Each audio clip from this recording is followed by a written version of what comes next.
So hi everyone and welcome back to another video.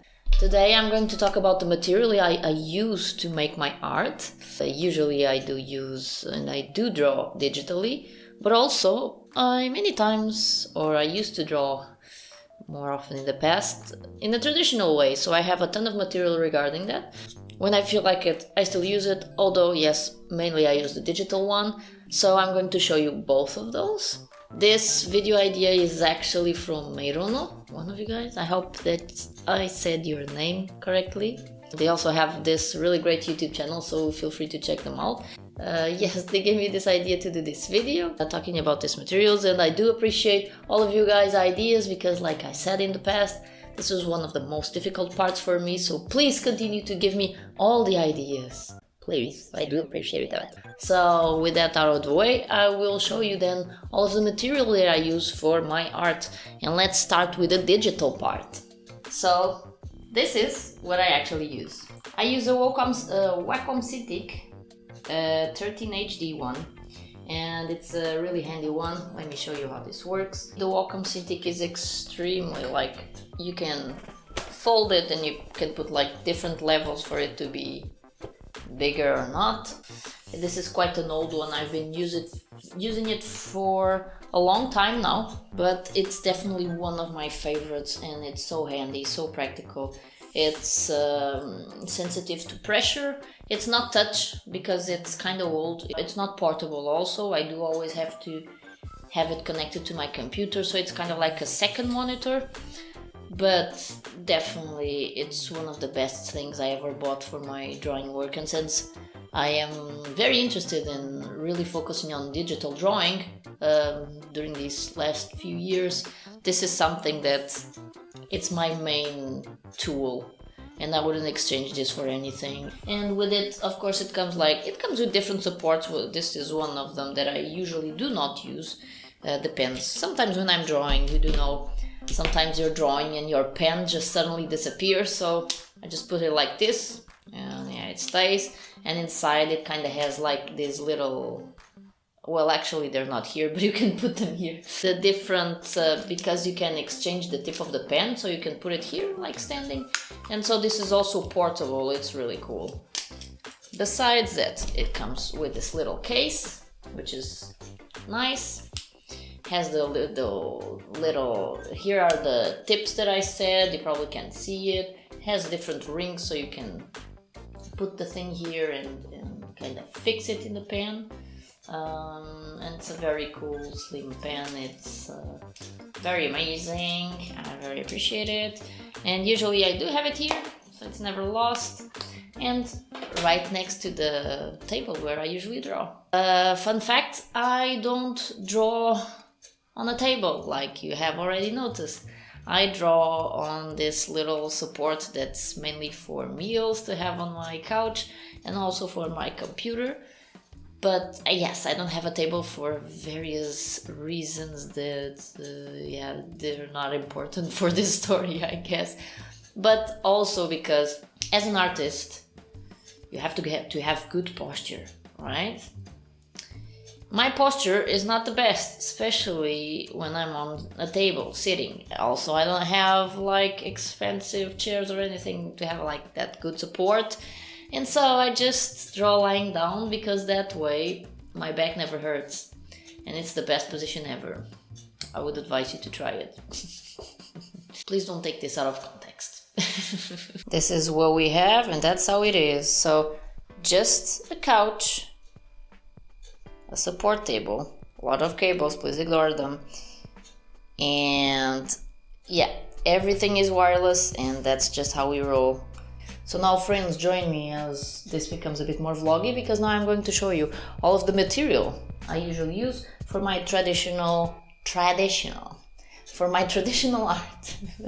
So now we are on the floor, and I'm going to start by showing you the material that I used the most.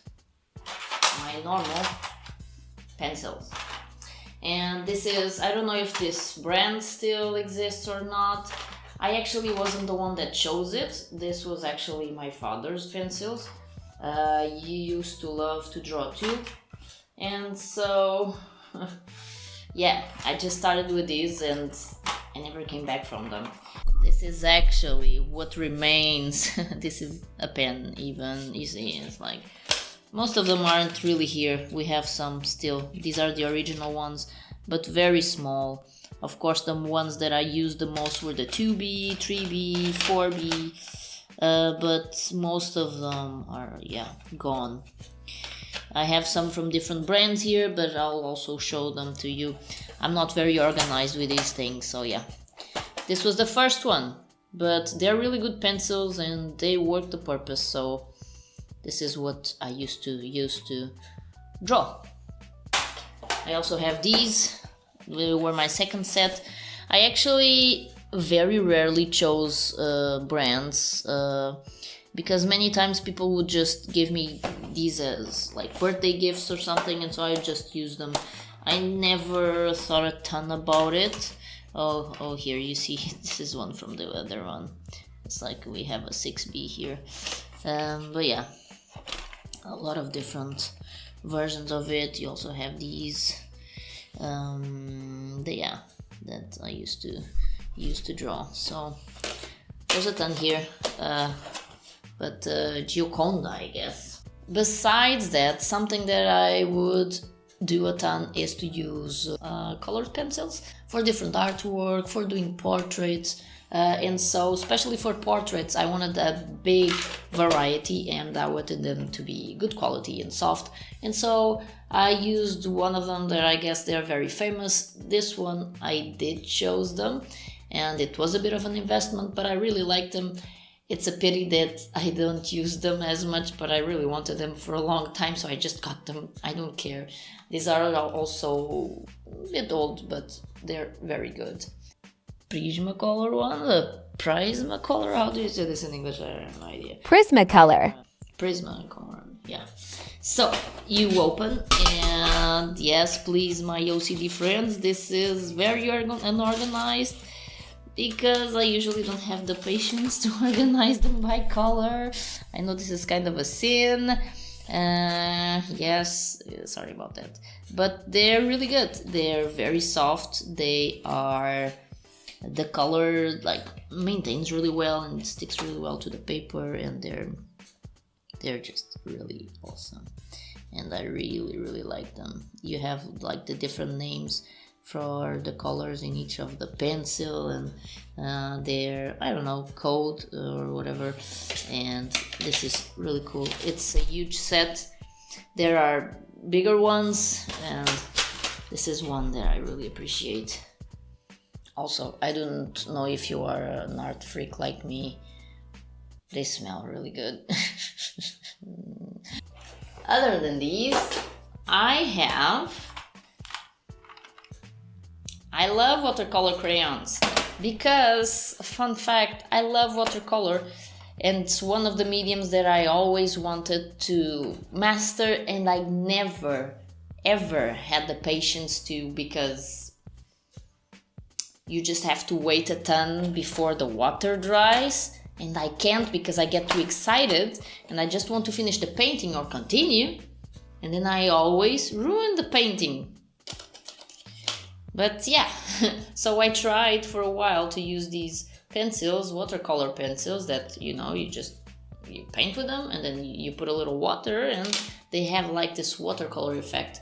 So I use them regularly. Caran d'Ache, of course, this very good brand. I don't know if you know it. I really love these, and already missing one, sorry about that. But yeah, I really like these. So this would be one of my choices, the ones that I usually use. Of course, also, we do have regular watercolors, but kind of like the pencil, this is very old. I don't think this even has a brand. Oh, yes, it has. It's Colorau.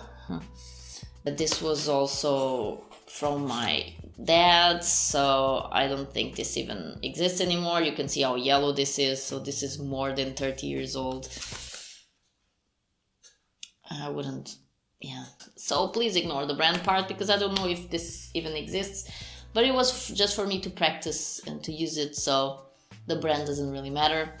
it's watercolors. I would mainly use the dark one because there was a time where I tried the Sumi painting style, like it's like a Japanese technique, and I tried to emulate different the same feeling with it, and so I would only use the black one. As you can see it here, it's like so it was to give like a flowy feeling. And fun fact, I actually I did so many watercolors with that style. So once I kind of had the opportunity to do a little exposition around here where I live, showing all of my paintings that unfortunately I don't have them here at this house, but maybe someday I can show all of you guys the paintings I made. You can put in the comments if you'd like to see that. But yes, in the meanwhile, these are the brushes that I used, I mean, for the Sumi paintings. It's mainly really thin ones. This was one that I got. It's kind of cool because it kind of has I don't know if you can kind of see it. It has like different, oh, this camera is not the best one for this video. It has different characters and all. It's kind of cool. It has this cool feeling to it. So yeah, it's really thin, so you can really do very thin strokes, and I really appreciate that. But all of my other paintings, all of my other yeah, brushes are just regular brushes. They're not any type of anything. Yeah, because I love watercolor and it takes a ton to dry, I would usually use acrylic, and I would do a lot of acrylic paintings. I chose this brand. It's a Winsor & Newton, and yeah, I used to do a lot of different paintings with it. This is a bit of a random selection I have here. This one, we have that one, we have these that I made a while ago, and I used to do a ton of abstract paintings. I was very lucky also selling them online, and I mean across my life, along my life, sometimes people get interested in those paintings and I would sell them. So yeah, this was kind of regular also for me, I guess, so that was cool. And I do love sometimes to do abstract paintings, but it's like I have really specific times in my life that I do a ton and then I stop. Now I'm not doing a ton. The colors that I use the most, like in this case, like the greens and all of that, it's or in that case the purples.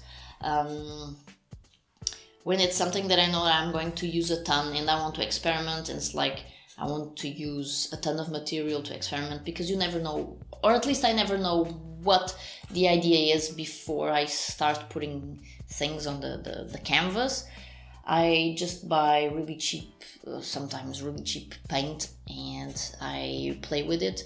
And then if necessary, I do like the small details. I don't know, it really depends. Besides this, the only thing that I wanted to show also is that, again, because I really like watercolor and I never do it, I have these really cool pens. They're like a Clean Color Real Brush. I'm gonna show you. This is the brand Clean Color Real Brush 12 color set. Most of them are a bit dry already, but these are really cool because they're very soft. They kind of, yeah, they pretend to be, or they emulate the feeling that you have with the brush, and they are actually a bit like the watercolor pencils, but this is like a pen version. So let me show you an example. So of course this is best used in paper that it's a bit thicker. So let's try this. This is extremely soft, and so you just use it like this. And the main advantage is that of course you don't always have to be putting ink on it. So you just do like your thing, and maybe you're coloring like a drawing or whatever. And you see, this is really like the feeling of a brush.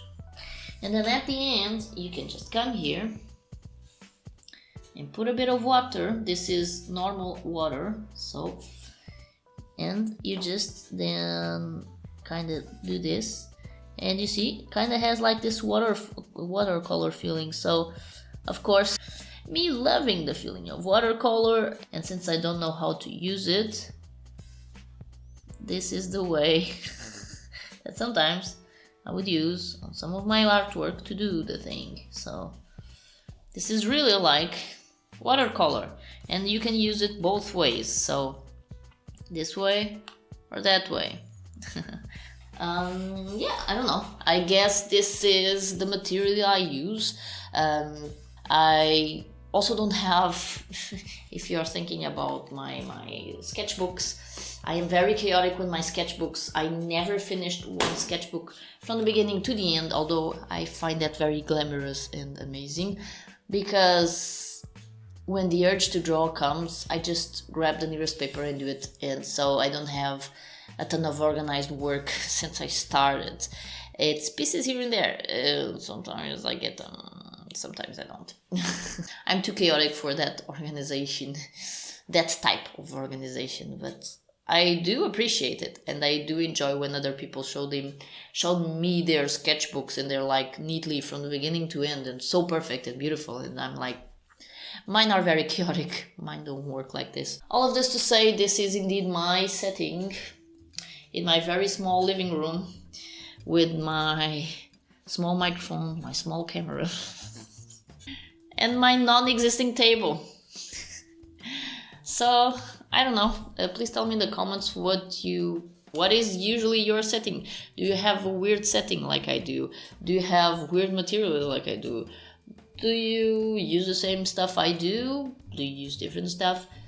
Tell me your thoughts in the comments below. I always do enjoy reading all of them. Thank you so very much for being there. Yes, I guess I'll see you on the next video. Bye everyone. Bye bye.